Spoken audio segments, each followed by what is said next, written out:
Coucou tout le monde, j'espère que vous allez bien. Et oui, me voilà de retour pour vous faire de nouvelles vidéos vu que je suis revenue de vacances. Alors ne faites pas attention à ma déco d'Halloween qui se trouve là parce qu'en fait je n'ai pas encore eu le temps de tout enlever. Tout simplement parce que je suis rentrée vendredi des vacances et donc on est rentré vendredi en fin d'après-midi. Donc il était 5 heures. Après, ben, le temps qu'on décharge un peu l'auto, comme ma mère n'avait pas à manger, du coup on a été au flunch. Après on est rentré. Voilà, donc le temps qu'on rentre, il était déjà fort tard. Moi j'ai essayé, tant bien que mal, de faire mes chroniques écrites. J'ai pas trop réussi, vu que mon ordinateur n'a pas arrêté de bugger, donc ça a été compliqué. Donc du coup, j'ai commencé à les faire le lendemain, donc le samedi. Hem, le samedi, qu'est-ce qu'on a fait? Ben, on a, déchargé le reste qui était dans la voiture. Qu'est-ce qu'on a fait encore le samedi? J'ai un trou de mémoire. Les courses, voilà, je cherchais. Le samedi matin, donc on a fait les courses. Le samedi après-midi, ça a été tranquille. Mais en fait, on a fait les courses relativement tard. Donc du coup, on est rentré tard de la maison. Il a fallu qu'on mange. Après, moi, dans l'après-midi, donc j'ai essayé de faire mes chroniques écrites, ce qui n'a pas été facile parce qu'il a fallu que je me rappelle de toutes les histoires et de ce que j'en avais pensé. Voilà, donc j'ai essayé d'en faire un petit peu. Après, le soir, ma soeur est venue nous voir. Voilà, et puis le dimanche, eh ben, écoutez, le dimanche matin, ça a été tranquille, mais le dimanche après-midi, donc on a été chez ma grand-mère pour lui dire bonjour, parce que comme ça faisait 2 semaines qu'on l'avait pas vue, bah voilà, faut quand même aller la voir un petit peu. Et puis voilà, et puis après le dimanche après-midi, bah on n'a pas fait grand-chose. Non, dimanche après-midi, on n'a rien fait. Non, il me semble pas, non. On n'a rien fait le dimanche après-midi, mais bon, les journées pas. Bah non, oui, ici on a été chez ma grand-mère, mais les journées passaient tellement vite. Bon, bah après on est rentré tard, donc moi j'ai continué quand on est rentré de faire mes, comment dire, faire mes chroniques écrites. Je n'ai pas fini parce que j'ai fini par à mes dépens et il me reste encore le mangeur d'âme.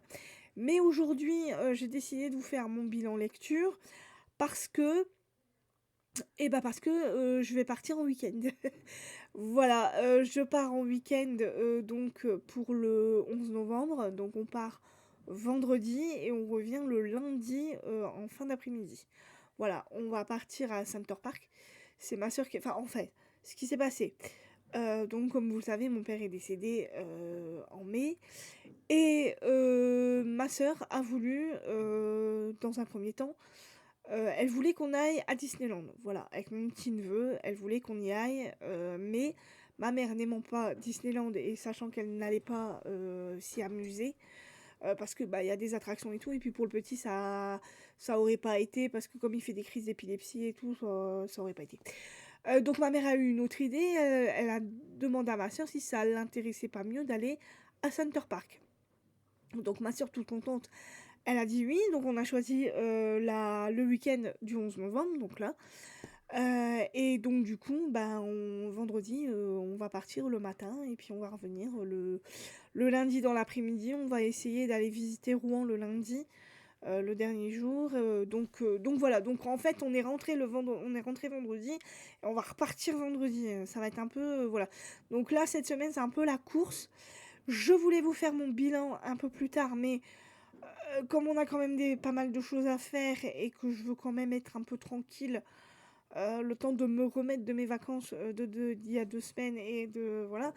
Et puis ma mère, il faut qu'elle prépare, faut qu'on prépare nos affaires et tout parce que bah il y a des lessives à faire. Et puis moi je reprends 2 jours la country, donc le mercredi et le jeudi. Donc ça va être un peu short. Donc voilà, donc ma mère elle m'a dit bah pourquoi tu ferais pas ta vidéo aujourd'hui, donc lundi, au lieu de la faire voilà un autre jour quoi, parce qu'il y a aussi des films qu'il faut qu'on, il y a des comment dire, des séries qu'il faut qu'on rattrape moi et ma mère, parce qu'il y a des épisodes qu'on n'a pas vus sur certaines séries, donc on va essayer de les rattraper l'après-midi. Voilà, voilà, voilà. Donc vous le savez, je repars, ce week-end, cette fois-ci, mais pour un petit, laps de temps. Mais ça sera pour, Center Park, pour aller à Center Park. Donc ma déco d'Halloween, qui est là-bas, j'ai vraiment du mal moi. Il faut, qu'on achète aussi comment dire? Une caisse, voilà, tout simplement, pour mettre, nos décos d'Halloween dedans. Faut qu'on aille, cette semaine, je sais pas quand on va y aller, mais on va, sûrement y arriver.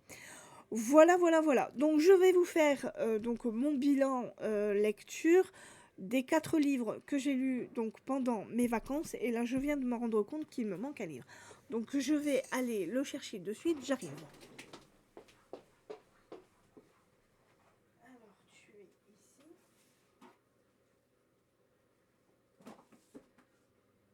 Voilà. Hop, voilà. Me revoilà. Donc, en fait, j'en ai pas lu 4, j'en ai lu 5. Voilà. J'ai voulu lire un Agatha Christie avant de partir.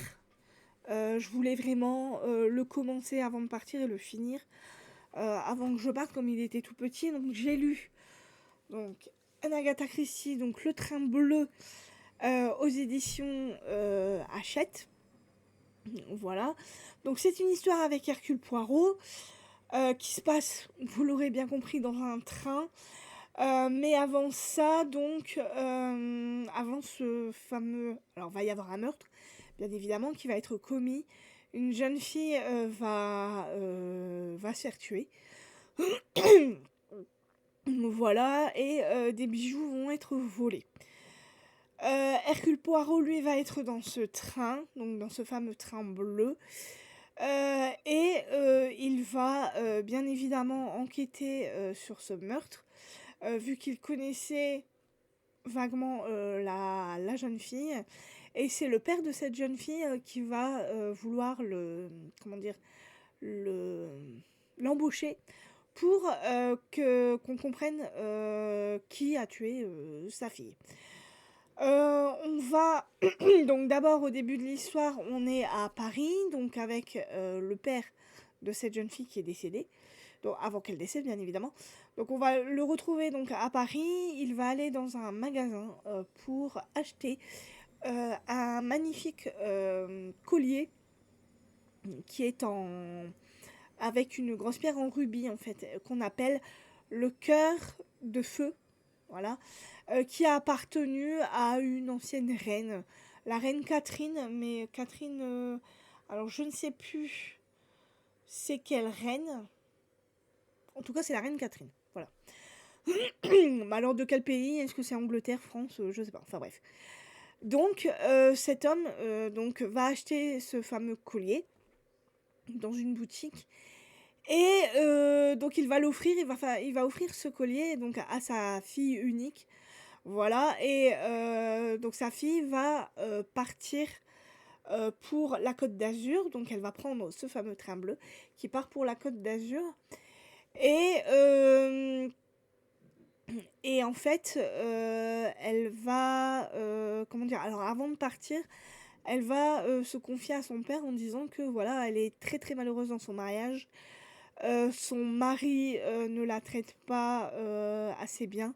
Il la trompe, ouvertement d'ailleurs. Tout le monde sait, qu'il la trompe, même elle, elle le sait très bien.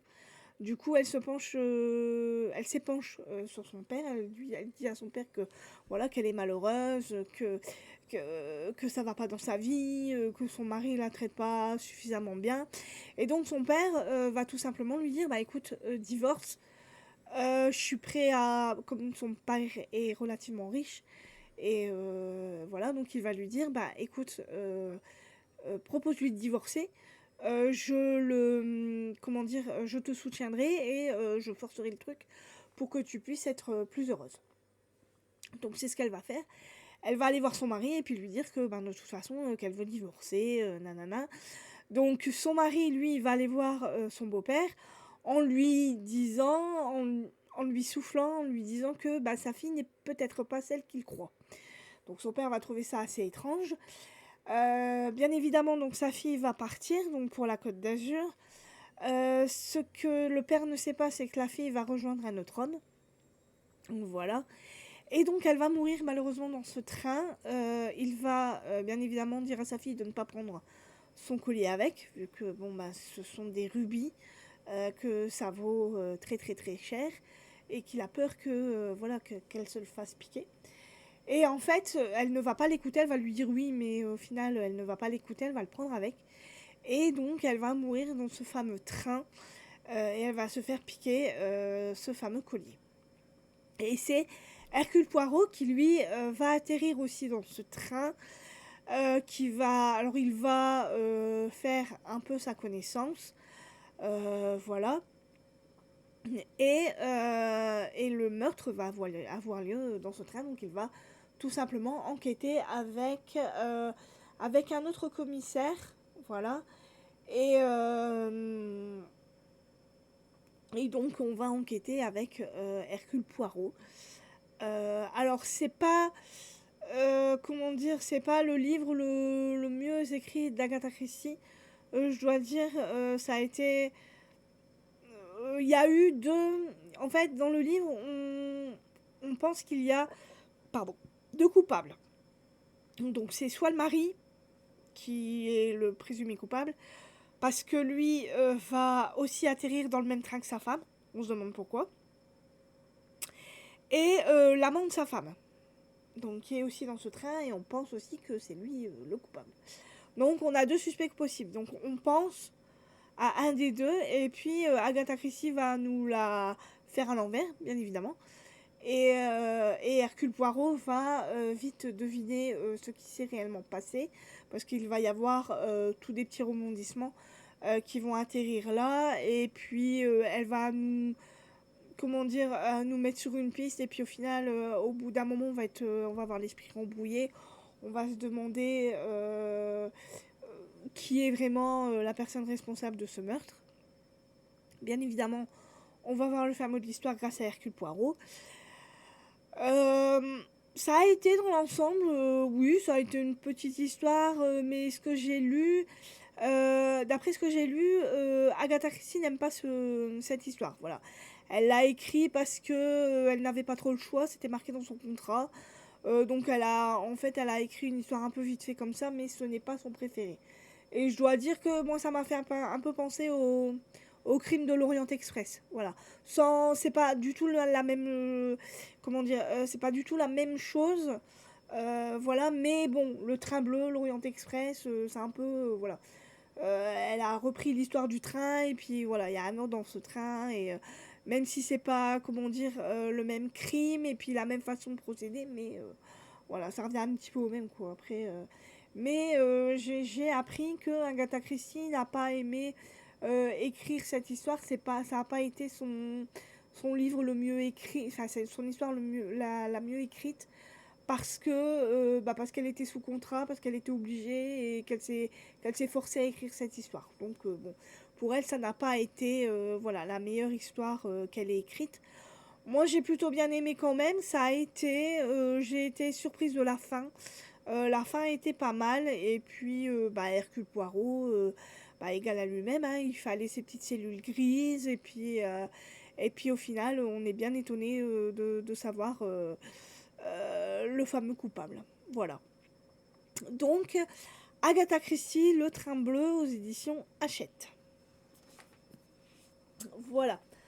Ensuite, donc, quand je suis partie en vacances, donc j'avais fait ma petite palle que je ne vous ai pas montrée, mais bon, je me suis dit c'est pas grave, ils le verront en rentrant. Alors, je me suis lu le livre de Chiara Montani, L'artiste et le manuscrit interdit, aux éditions Fleuve Noir. Donc là, nous sommes dans un livre historique. Nous sommes à Rome en 1459. Donc, à savoir que c'est un tome 2. Le tome 1 est le mystère de la fresque maudite, que j'avais beaucoup aimé. Là, ici, c'est l'artiste et le manuscrit interdit. Donc, nous sommes à Rome, comme je vous l'ai dit, en 1459, je vais y arriver. Et nous retrouvons donc nos deux protagonistes, donc Piero della Francesca et sa compagne Lavinia. Voilà. Donc Pietro, lui, est artiste peintre. Voilà, il peint des fresques, il peint pour le Vatican, pour le pape. Il peint pour voilà, des grands mécènes. C'est un très très bel artiste. Et là, il doit peindre pour un palais. Voilà, le palais della Valle. Voilà, mais malheureusement, ce palais va brûler. Il va y avoir un énorme incendie qui va faire des ravages, qui va faire 3 victimes. Et, euh, et il y a parmi ces 3 victimes la maîtresse de maison qui est Lucrezia, qui est comment dire, une ancienne amie de Pietro. Donc, voilà. Et il y a ce palais qui va brûler. Et Pietro va trouver ça vraiment très étrange que ce palais s'est mis à flamber comme ça. Lui, avant que l'incident arrive, il a senti une drôle d'odeur dans ce palais. Il a trouvé ça très étrange avant que l'incendie arrive. Et puis, donc du coup, comment dire, il va vouloir enquêter. Et Lavinia va, elle, arriver à Rome quelques mois après, ou quelques jours, non, quelques mois après l'incendie. Elle va décider parce qu'elle elle est à Florence, et elle va décider de retrouver donc Pietro à Rome. Parce qu'elle s'inquiète, elle n'a plus de nouvelles de lui, et elle voudrait bien savoir qu'est-ce qui se passe, pourquoi elle n'a plus de nouvelles de lui. Donc elle va aller à Rome pour le retrouver, et donc tous les deux vont enquêter. Et ils vont essayer de trouver des indices pour savoir ce qu'il s'est réellement passé, et comment est-ce que cet incendie a pu arriver.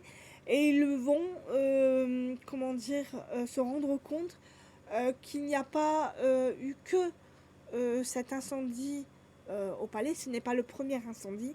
Voilà. Il y a plusieurs indices qui donnent à penser qu'il y a eu d'autres lieux qui ont pris feu. Donc voilà, donc les indices vont au fur et à mesure arriver.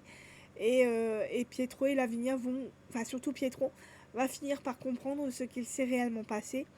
Et la fin était juste incroyable, parce que je ne m'attendais absolument pas à une fin comme celle-là. On va finir par découvrir le coupable. Et j'ai vraiment été très étonnée de la fin. Voilà. La plume de Caramontani est toujours aussi belle. Ces infos historiques sont très justes. Il y a eu, comment dire, on fait la connaissance de plusieurs personnages qui ont réellement existé dans la vie réelle, hein, à cette époque-là, en 1459 à Rome. On découvre une Rome qui n'est pas comme comme on la connaît aujourd'hui. C'est une Rome très, comment dire, très, mal, comment expliquer ça, en déconfiture en fait, hein. Pour l'instant, c'est pas encore la Rome qu'on connaît actuellement. Elle est en plein essor. Voilà, donc il faut que tout se mette bien en place. C'est la découverte des artistes, et on découvre ces rues de Rome, on découvre le Rome de cette année-là. C'était une belle découverte, surtout par rapport comment dire, à tous les personnages que moi je ne connaissais pas. Voilà, tous les personnages réels qui ont vraiment vécu dans cette Rome-là, que moi je ne connaissais personnellement pas. J'ai fait des belles découvertes. Le seul petit hic que je pourrais... le petit bémol, c'est le nombre comment dire, de personnages. Au bout d'un moment, je me suis perdue. Parce que comme c'est des noms... désolée, hein, mon bras me fait très très mal. Comme c'est des noms italiens, et que les personnes ont toujours à peu près le même prénom, du coup, moi, je me suis un peu perdue au bout d'un moment, parce qu'il y a beaucoup de personnages dans cette histoire. Et voilà. Mais c'est vraiment le seul bémol que je peux vraiment dire par rapport à ce livre. Par contre, Vous pouvez, si vous voulez, si ça vous tente, le lire, je pense, indépendamment de son premier. Voilà. Parce que certes, ce sont les deux mêmes personnages, mais franchement, j'aurais lu celui-là avant de lire Le mystère de la fresque maudite. Je me serais pas trop perdue parce qu'il y a des petites. Comment dire, on en parle un petit peu, mais pas énorme, quoi. On parle un petit peu de la fresque maudite, mais pas. C'est pas. C'est pas dramatique si vous lisez celui-là avant de lire le premier, quoi. Voilà, ça peut se lire indépendamment l'un de l'autre. Donc voilà, donc j'ai beaucoup aimé ce roman parce que bah, c'est un, enfin, on dit que c'est un thriller historique, mais quoique oui, parce qu'il y a pas mal de morts quand même. Donc oui, c'est un thriller historique super intéressant. Euh, voilà, on y mêle un peu d'ésotérisme, la religion, l'art. Voilà, il y a il y a des différents thèmes abordés ici et c'est vraiment très intéressant. Et la plume de Chiara Montani se lit vraiment tout seul.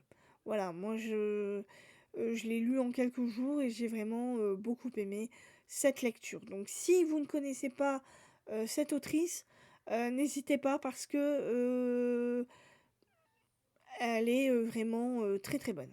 Voilà. Donc l'artiste et le manuscrit interdit de Chiara Montani aux éditions Fleuve Noir.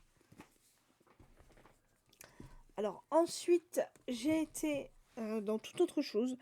Je me suis lancée dans un historique, mais historique terroir. Avec donc Les Sœurs Loubersac de Suzanne Gachenot aux éditions Presse de la Cité. Donc c'est un tome 1.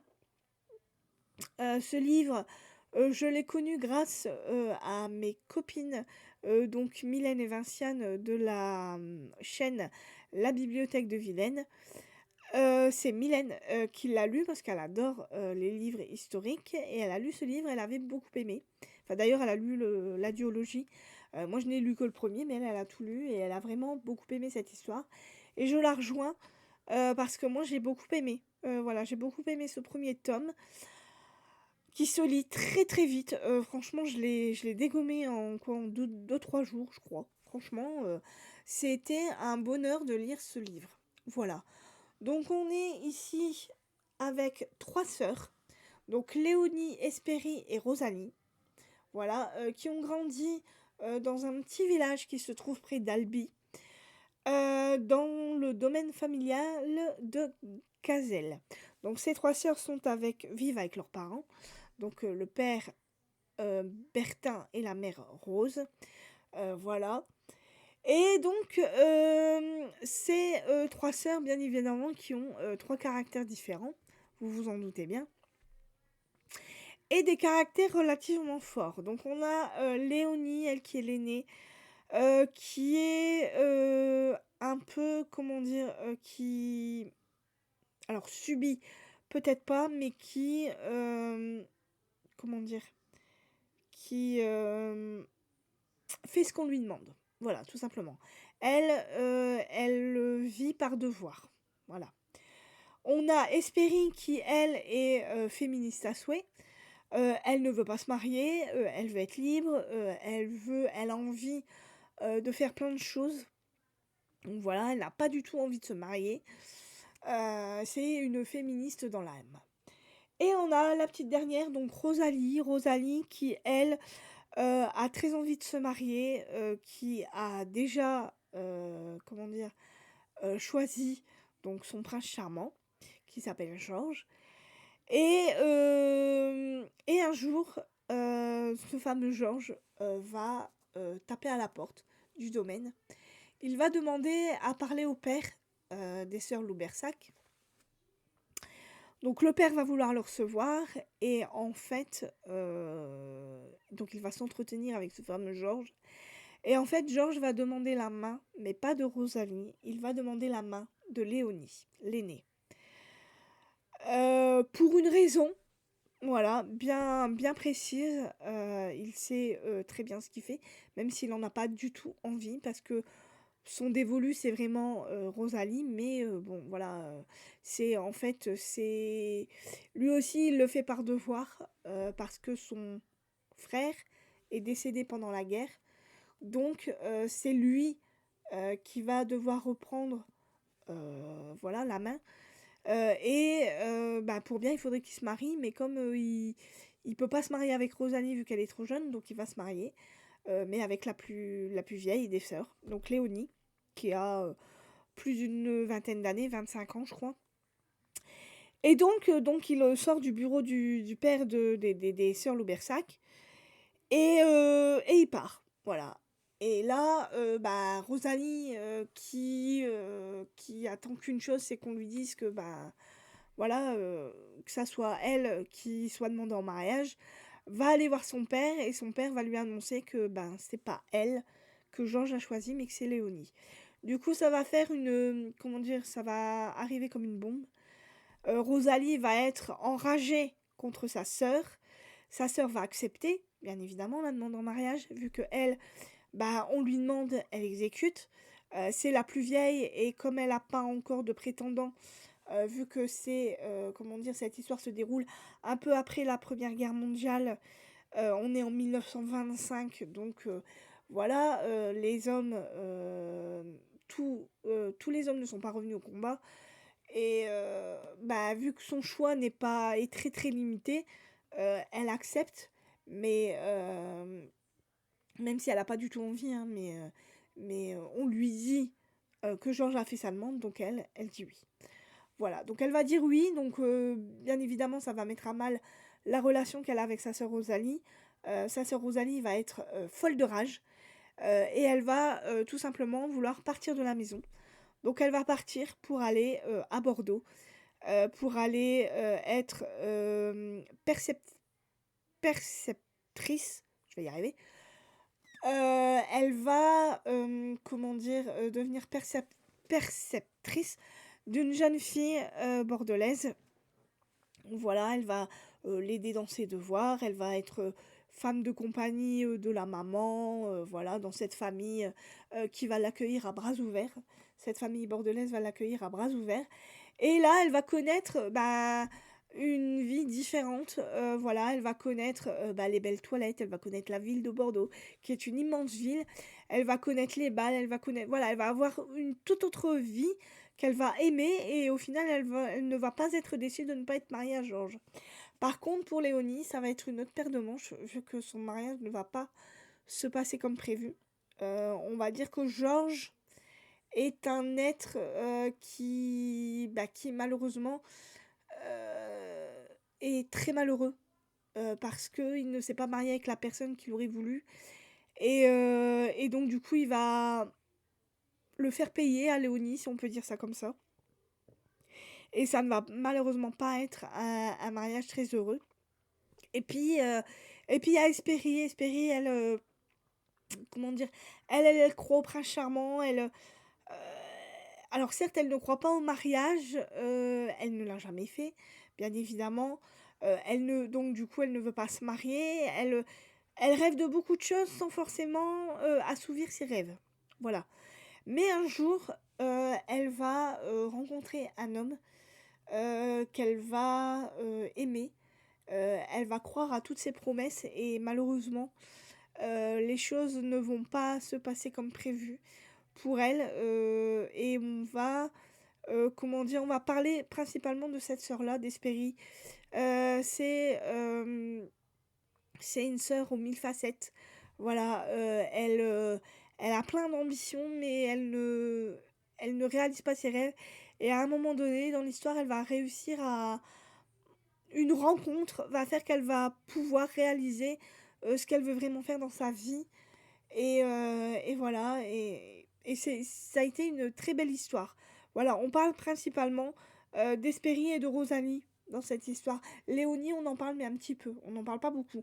D'ailleurs, j'ai regretté, que l'autrice ne parle pas plus, de Léonie, la pauvre parce que, bah, voilà quoi, elle fait des choix, elle comment dire? Elle se marie avec un homme qu'elle aime pas, donc au bout d'un moment, sa vie, elle va changer aussi. Voilà, et je trouve dommage qu'elle ait pas parlé plus de Léonie, mais je comprends. D'un autre côté, je comprends, parce que à la fin, elle explique pourquoi, et je comprends pourquoi elle n'ait pas plus parlé de Léonie et qu'elle ait plus parlé d'Hespérie. Voilà. Mais ce que vous devez savoir, c'est que c'est une très belle histoire qui se lit bien. On est dans le terroir. Il y a la Seconde Guerre mondiale qui va arriver dans cette histoire, et ça va. Alors, donc du coup, les hommes vont partir à la guerre, ce qui ne va pas être facile pour les sœurs Loubersac, parce que bien évidemment, elles ont peur de perdre les êtres qu'elles aiment le plus au monde. Ce qui ne va pas être simple.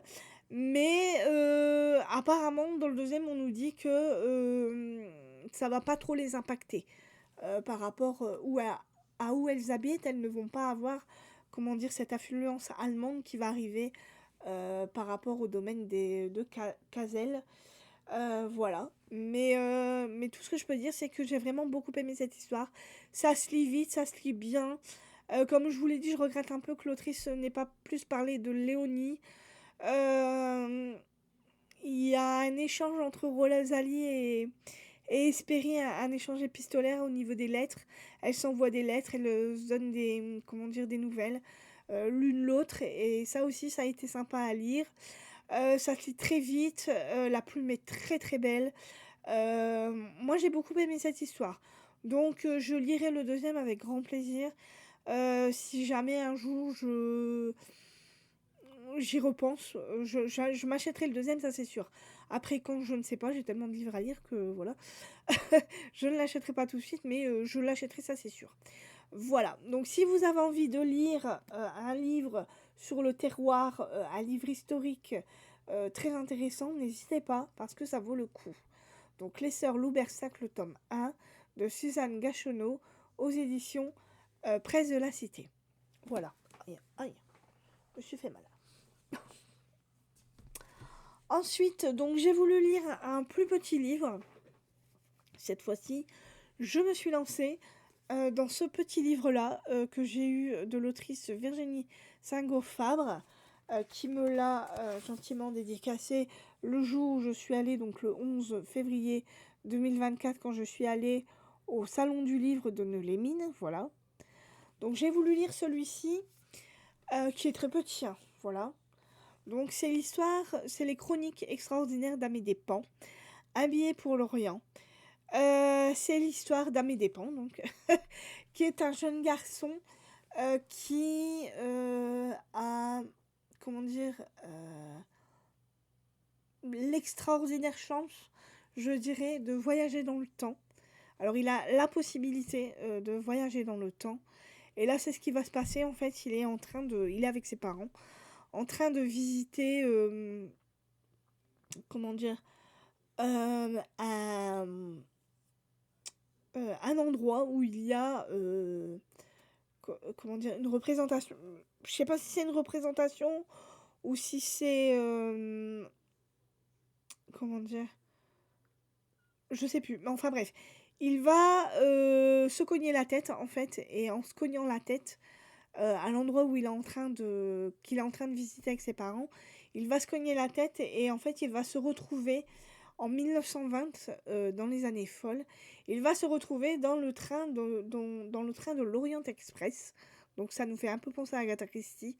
Et c'est super parce qu'en fait, c'est exactement ça. Donc Amédée Pan va se retrouver en 1920 en compagnie d'Hercule Poirot, mais en étant jeune, de Miss Marple, donc Jane, un des personnages d'Agatha Christie. Donc ils sont dans l'histoire frères et sœurs. Voilà, leur maman n'est autre que Agatha Christie. Voilà.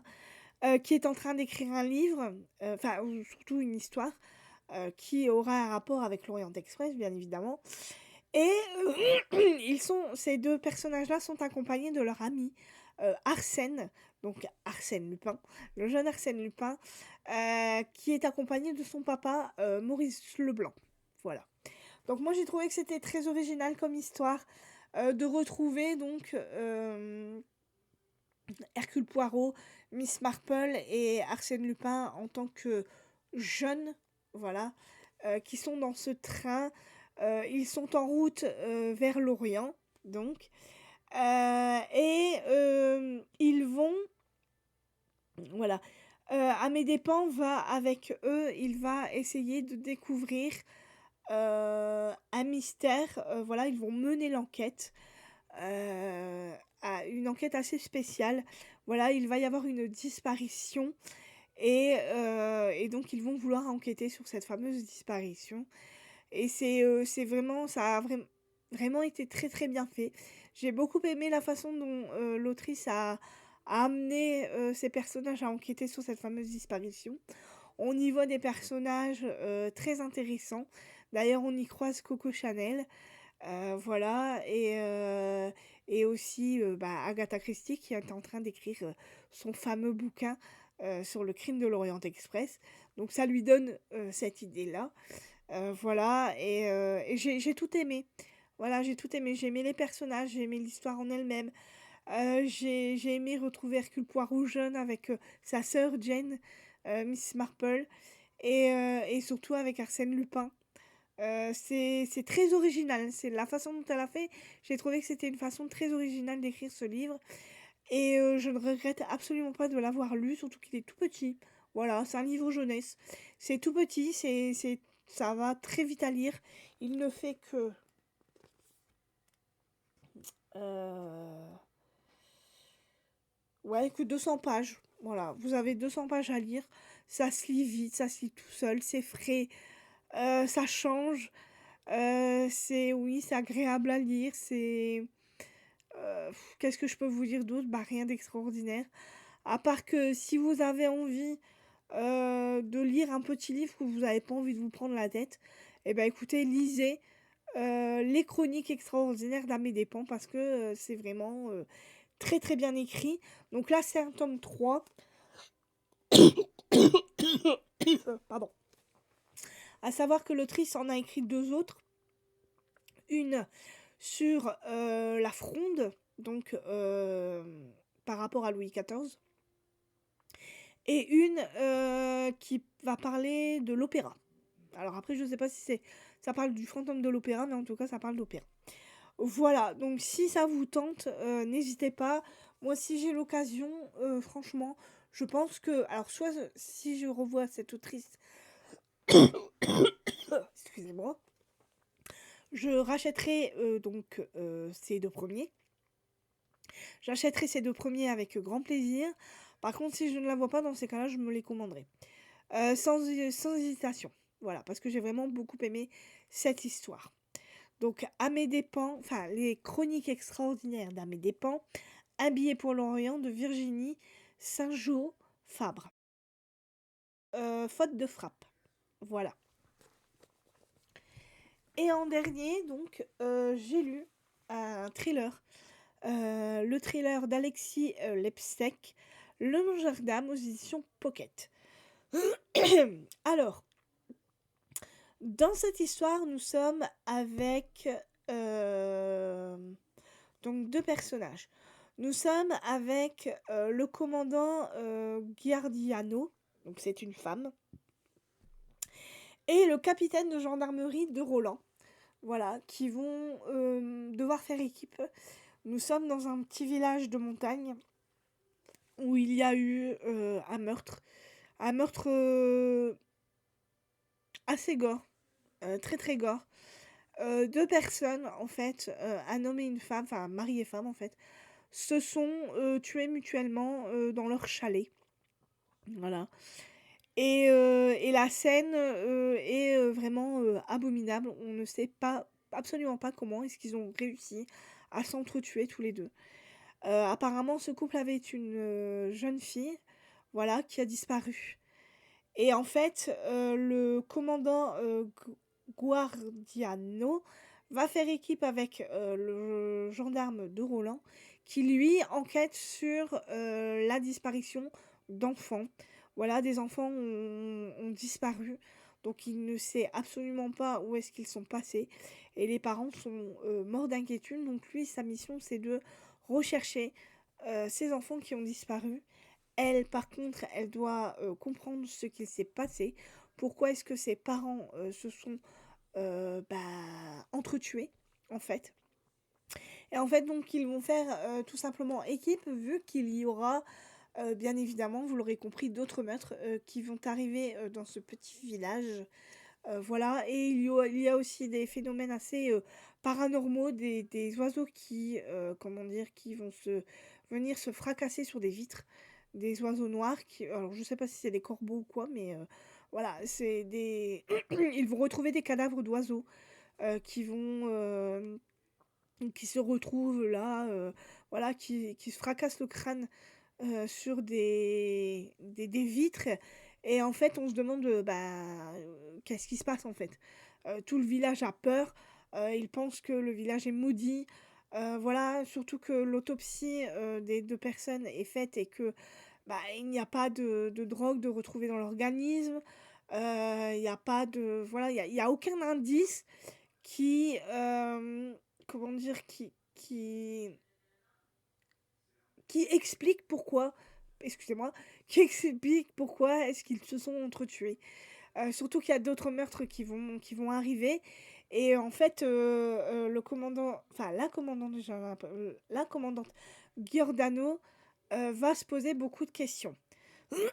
À un moment donné, bien évidemment, on va, comprendre le pourquoi du comment, et je dois avouer, que j'ai été, très surprise, du comment dire? Du dénouement de cette histoire. Alors si, je sais qu'il y en a qui ont du mal, quand ça parle d'enfants. Si vous avez vraiment beaucoup de mal, ne lisez pas ce livre, parce que, pardon, parce que c'est relativement glauque par rapport aux enfants. Moi, ça ne me dérange pas, voilà, parce que c'est des thèmes, qu'on a déjà vus, dans d'autres livres, donc bon, j'ai été, alors surprise, et moins surprise. Ah bah alors! Surprise et moins surprise par rapport au dénouement, mais moi ça m'a beaucoup plu. Mais je sais, qu'il y a des personnes, qui ont beaucoup de mal quand ça parle d'enfants, donc si vous avez vraiment alors on en parle vraiment à la fin. À la fin, on sait ce qui s'est passé au niveau des enfants, on sait pourquoi est-ce qu'ils ont disparu, voilà, on sait qui les a kidnappés, on sait, voilà, on sait à peu près tout, et c'est vrai que je dois avouer que, la façon dont c'est décrit, c'est vraiment, très, très glauque. Donc si voilà, si vous avez un petit cœur et que vous n'aimez pas, quand on parle d'enfants, de la maltraitance au niveau des enfants, tout ça, ne lisez pas ce livre parce que ça va vous retourner les tripes. Voilà, tout simplement.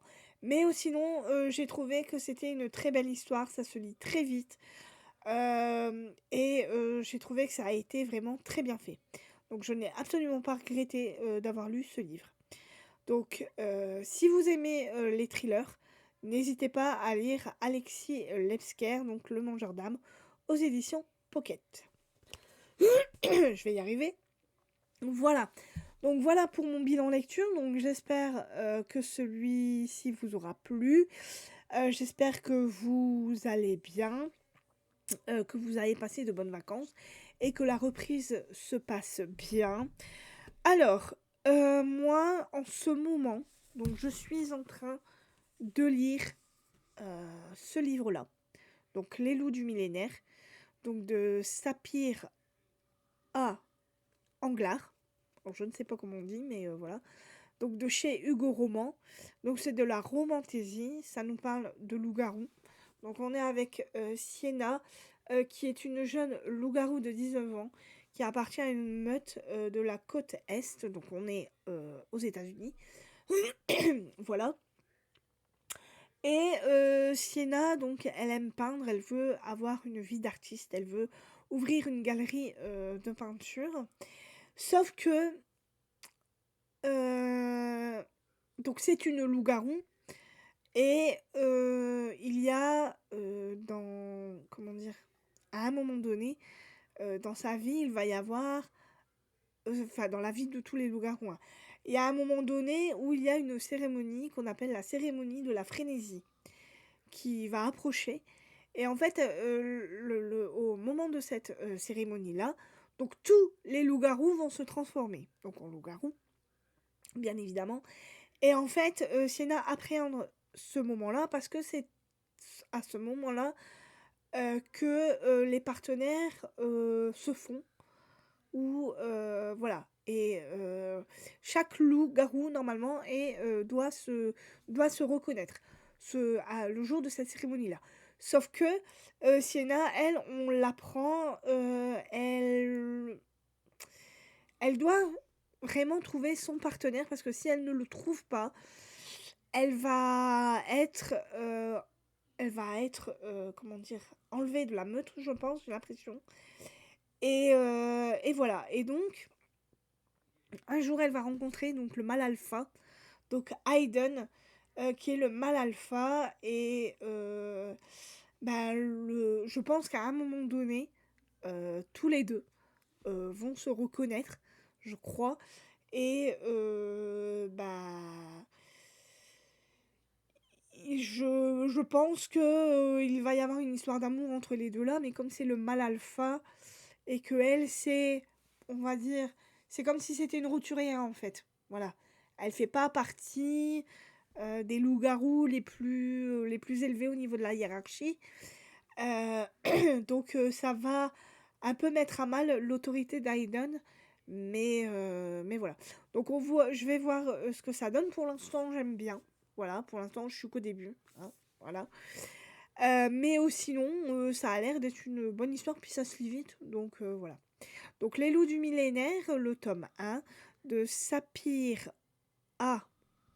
Anglard, aux éditions donc Hugo Roman. Donc voilà ce que je suis en train de lire. Donc ça, ce livre-là, ça faisait partie de ma palle que j'avais pris pour partir en vacances. Ce que j'aurais voulu faire, en fait, au départ, je voulais pas lire celui-là. Au départ, je voulais lire mon manga. Donc mon manga, donc c'est celui-là. Donc La sorcière aux champignons, donc le tome 1 aux éditions Glénat. Alors, je ne suis pas adepte des mangas. Je ne sais pas lire un manga, pour être bien clair. Donc, j'ai voulu essayer. Je me suis dit, c'est un petit, il n'est pas très hein, il est pas très gros. Je me suis dit, je vais essayer de le lire. Je vais commencer, on verra bien ce que ça donne. J'ai essayé, et en fait, je me suis rendu compte que je ne savais pas lire. Je ne sais absolument pas lire les mangas. J'ai essayé, hein, j'ai lu 3-4 pages, mais je voyais pas le sens de lecture en fait. Alors je sais que ça se lit à l'envers, ça, il n'y a aucun problème là-dessus. Et en fait, j'ai essayé de regarder sur internet donc comment on lisait un manga, parce que je me suis dit, si j'arrive pas à le lire, ça va pas le faire. Donc j'ai regardé comment on lit un manga, et normalement on doit lire de droite à gauche. Voilà. Le problème que j'ai, c'est que même en lisant de droite à gauche, je n'arrive pas à lire ce foutu manga. Donc, je suis très embêtée. Donc, je me suis dit, c'est pas grave, je vais le laisser de côté pour le moment. Je vais essayer de voir comment est-ce que je peux faire pour essayer de le lire quand même. Je vais regarder sur internet tout ça. Et si jamais vraiment j'arrive pas à le lire, malheureusement, je pense que je vais le revendre parce que j'ai l'impression que moi, les mangas, c'est pas fait pour moi. Il y en a qui arrivent à lire les mangas, mais pour eux, ça va tout seul. Et moi, je suis vachement embêtée parce qu'en plus, je voulais vraiment lire cette histoire. Hein, ça a l'air d'être une histoire vachement, vachement bien, mais j'arrivais vraiment pas à lire ce bouquin. D'ailleurs, vous voyez, j'arrive même pas à le prendre normalement. Je vais voir ce que je vais faire. Je vais essayer de regarder sur internet. Je vais essayer de regarder des vidéos, voir comment je peux me débrouiller pour lire ce manga parce que je veux vraiment essayer de lire un manga au moins une fois cette année. Mais si je vois que j'y arrive vraiment pas, ne m'en veuillez pas, mais je pense que sinon je vais le revendre et puis je n'en lirai plus parce que moi je pense que les mangas c'est pas fait pour moi. Voilà. Donc je voulais lire celui-là, mais donc à la place celui-là je l'ai mis de côté et je me lis celui-là. Et là j'ai l'intention donc de lire le reste des livres que j'avais pris en vacances, donc ma palle. Donc j'ai l'intention aussi de lire celui-là, donc Lockdown Abbey de Beth Cowan Erskine, je vais y arriver, aux éditions J'ai lu. J'ai aussi l'intention de me lire donc MO, Modus Operandi, la secte, je vais y arriver, la secte du serpent de Nathalie Cohen. Donc ça, c'est le tome 1. J'ai aussi l'intention de me lire La folle destinée des Kerdelec, donc aux éditions Kalman Levy. Donc là aussi, c'est un tome 1. Il y a le tome 2 qui est sorti, mais je ne l'ai pas acheté. Comme j'ai pas encore lu le tome 1, je me suis dit je vais pas acheter le tome 2. Et j'ai l'intention de me lire donc le nouveau Franck Tillier, donc Norferville, aux éditions Fleuve Noir. Voilà. Donc c'est tous les livres que j'avais pris pour mes vacances. Et j'en ai lu, donc sur tous les livres que j'avais pris, j'en ai lu 4. C'est déjà pas mal, je trouve. Voilà, donc voilà pour mon bilan lecture. Voilà pour tous les livres que j'ai l'intention de lire. Donc, si... Mais de toute façon, je pense pas tout lire avant de partir, ça c'est sûr et certain. Ça va dépendre où je suis arrivée. Voilà. Si jamais je vois que j'avance relativement bien et que j'arrive à, voilà, à presque tout lire, avant de partir, ça m'étonnerait. Mais voilà, mais sinon, je prendrai le reste des livres pour le week-end, ou peut-être que j'en prendrai qu'un, parce que bon, d'ici que en 4 jours, je pense pas que j'arriverai à lire peut-être 3 ou 2 livres qui me restent. Donc voilà, donc je les prendrai pour partir en week-end. Voilà. Bah écoutez, ce fut une bonne vidéo pour moi. J'espère que cette vidéo vous aura plu, que ce bilan vous satisfait. Écoutez, moi je vous dis à la prochaine. Donc je ne sais pas quand est-ce que ça sera, parce que ça dépend mon rythme de lecture, tout simplement. Et donc dans ces cas-là, on se retrouve quand je rentrerai de mon week-end à Center Park. Voilà. Donc écoutez, moi je vous dis donc à la prochaine et je vous fais de gros bisous. Bye bye.